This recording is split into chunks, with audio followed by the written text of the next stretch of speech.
Upami pada nyusulan paraji, ya kan? Nyusulan paraji mah, teh wajib bawa senu. Kapungkur mah bawa obor, gitu ta. Tah bisa gadengan etanya bisa kemangaretan keulang rek.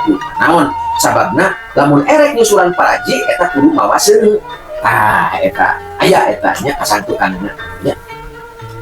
Ade ujang, omat, bawa obor, gitunya waktu harita mah gitu.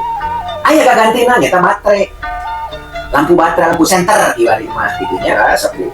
Gitunya hansip biasanya pagungan itu mata nabi Pak RT. Tah udah taraga dukungan sukunan asok nginum baterai atuh ka Pak RT cenah gitu mami bade ngabuncengan paraji teh gitu. Eta teh upami ya jarak rata yang 1 kilo, yang 2 kilo, marapa ada teh usulan atau pernah teh saya motor gitunya.